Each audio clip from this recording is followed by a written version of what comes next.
Hey everyone, today we're going to share an unforgettable story taking you back to the childhood of Damei. Mum drove Damei while running a minor errand for Dad, leaving Damei in the car, but Mum felt a storm brewing inside. Just by coincidence, Mum stumbled upon Dad having a passionate discussion about life with another woman, and her temper skyrocketed. In a fit of rage, she threw the papers in the woman's face and zoomed out like a rocket, while Damei accidentally locked the car. Dad dashed out trying to patch up their crumbling marriage, but boom. The car stereo exploded, and poor Damei got caught in the crossfire. With the doctors helpless, Damei left this world, leaving Mum feeling guiltier than a cat in a fish market. She blamed herself, praying daily at church for her daughter's return. One day, a girl appeared and thought Damei's mom was her own, tugging at her heartstrings, so she decided to take her in. Mom poured all her yearning for Damei onto this girl, as if she was a copy-paste version of her daughter. In reality, this girl wasn't Damei's biological child. The real Damei had checked out ages ago. Meanwhile, Mum realized Damei's dad had found the girl, so she pressed him on the truth. She angrily demanded to know why he told the girl the truth, to which he replied, "Our child died 12 years ago. She's my daughter, not yours," retorted the ex. "Wake up, you've no wife." Mum was adamant, "I don't care, she's my daughter." That two-timing jerk has no right to speak.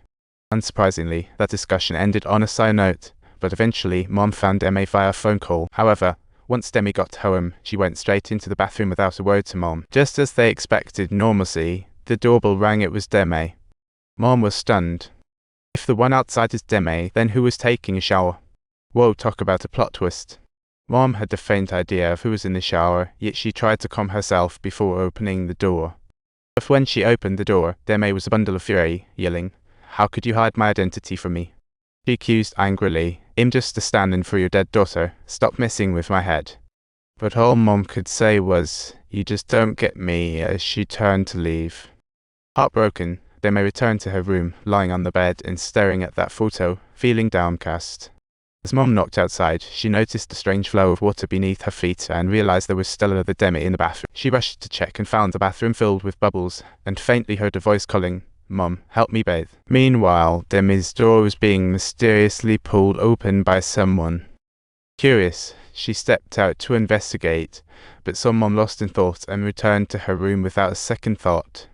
Just as she sat down, she felt something wet on her back. Turning around, she saw a heap of hair on the bed. In a panic, with no time to prepare herself, she flung the cover aside to find a battered woman lying on her bed, her eyes wide open. Damei screamed in terror, instantly covering her eyes, but when she looked again, the bed was completely empty. The next morning, Damei's classmates, who once had Mom's eyelid surgery, were immersed in creating their self-portraits in art class. Suddenly, Ajahn felt a stomachache and headed to the bathroom while Xiaoyun was lost in her artwork. Just then, an eerie moment occurred as Xiaoyun's paintbrush stood upright in the paint, piquing her curiosity. Holy shit! Suddenly, hands appeared, grabbing Xiaoyun's face. Ajahn returned.